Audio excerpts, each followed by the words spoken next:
Halo, assalamualaikum warahmatullahi wabarakatuh. Kembali lagi di channel Bung Brani. Apa kabarnya teman-teman sekalian? Semoga teman-teman yang menyaksikan video ini dalam keadaan sehat walafiat dan ikan-ikan hias yang teman-teman pelihara di akuarium juga dalam keadaan sehat.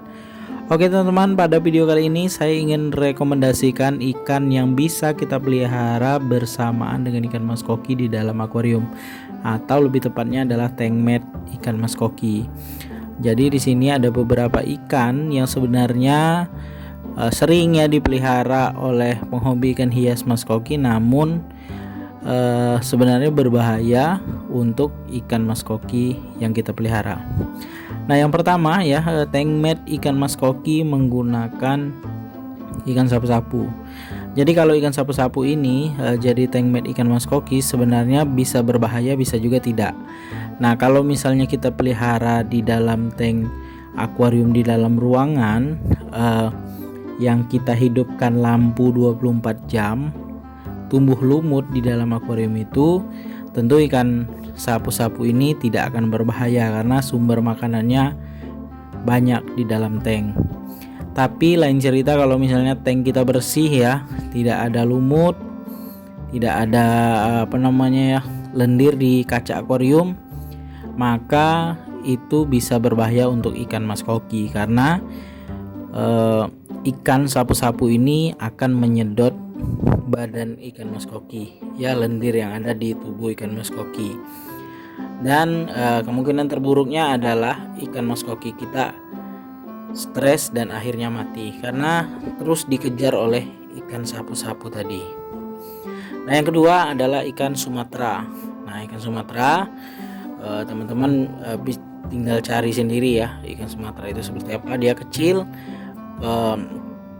warnanya kuning hitam ya, seperti belang harimau ya. Sebenarnya ikan Sumatera ini bagus sekali teman-teman kalau misalnya kita buat aquascape atau buat akuarium biotop ya, yang lampunya agak kuning, khusus ikan Sumatera aja di dalamnya, itu bagus sekali teman-teman. Sebenarnya saya juga tertarik nih untuk pelihara ikan Sumatera ini ya, tapi di tank lain ya, satu tank isinya ikan Sumatera semua ya. Nah, ikan Sumatera ini kalau kita pelihara dengan ikan mas koki, terkadang kalau dia lagi berdampingan tuh sama ikan Sumatera yang lainnya, dia merasa terganggu dengan ikan mas koki, maka dia akan mengejar ikan mas koki ya. Jadi kalau ikan Sumatera ini kurang direkomendasikan, sama seperti ikan sapu-sapu ya, di akuarium ikan mas koki. Kemudian selanjutnya ikan gapi. Ikan gapi ini sebenarnya ikannya tidak rewel ya, tidak usil juga dengan ikan mas koki ya. Dia berenang tersendiri ya di permukaan air ya, di bagian tengah akuarium ya. Jarang ikan gapi itu berenang ke bawah kalau sama ikan mas koki. Cuma yang jadi masalah adalah filtrasi akuarium ikan mas koki ini kan, dia misalnya kayak akuarium saya ini pakai tabung overflow. Kalau ikannya berenang di sekitaran tabung overflownya, maka dia bisa tersedot teman-teman. Sedangkan ikan mas koki kecil aja bisa kesedot oleh overflow.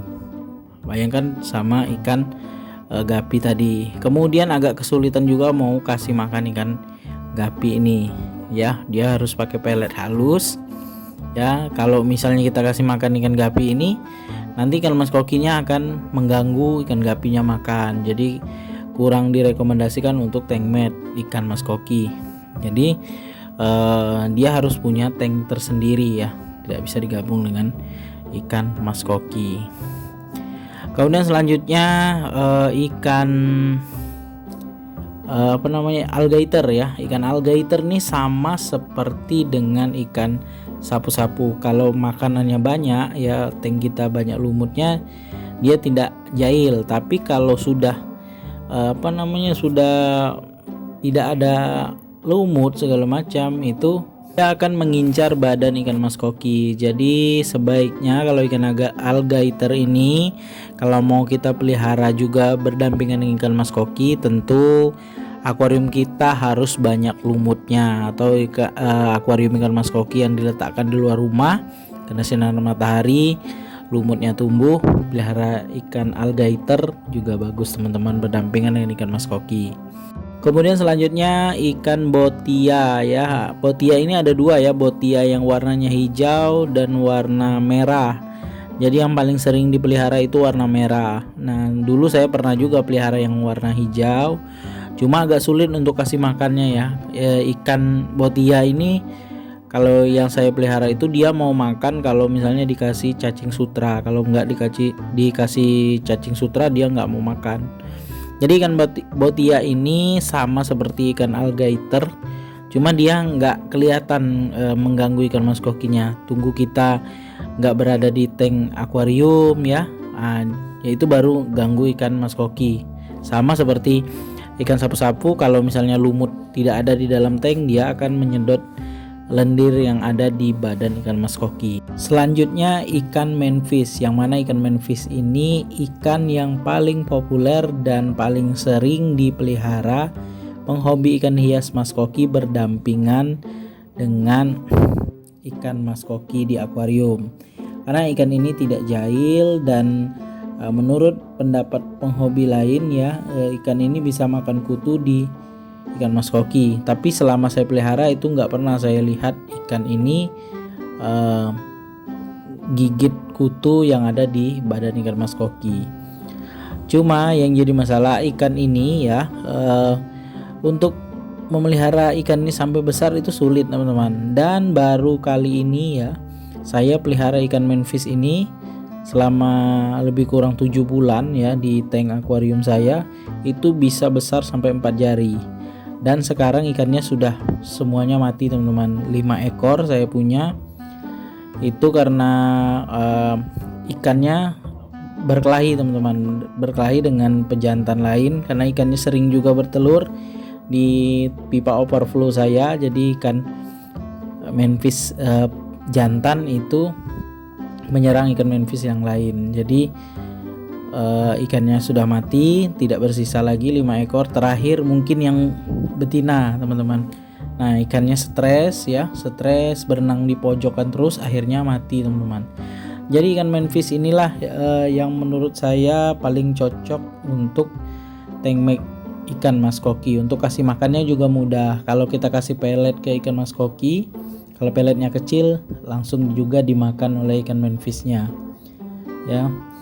Cuma ikan manfish ini ya tidak juga bisa dipelihara 1 ekor dalam tank akuarium ikan mas koki. Itu yang saya perhatikan. Kalau dia 1 ekor dalam tank, dia cenderung stres teman-teman. Berenangnya nanti ke sudut akuarium, ke permukaan. Tapi kalau dia beberapa ekor, misalnya 3 kita taruh di dalam akuarium ya, dia akan bergerombol ya, bergerombol. Nanti kalau pas kita kasih makan ikan mas kokinya, dia akan mendekat bersamaan.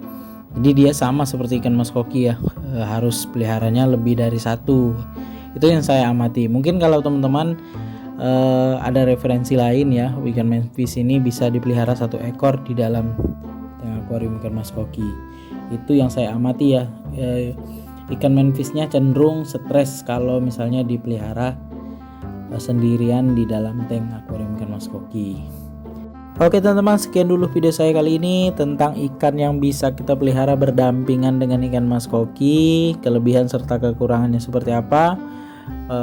Jika teman-teman ada pertanyaan silahkan tulis di kolom komentar, dan jangan lupa dukung terus channel Lebung Berani dengan cara subscribe, like, komen, serta share videonya agar channel Lebung Berani makin berkembang dan terus menginspirasi teman-teman sekalian. Ambil sisi positif apa yang saya jelaskan, sisi negatifnya silakan teman-teman buang.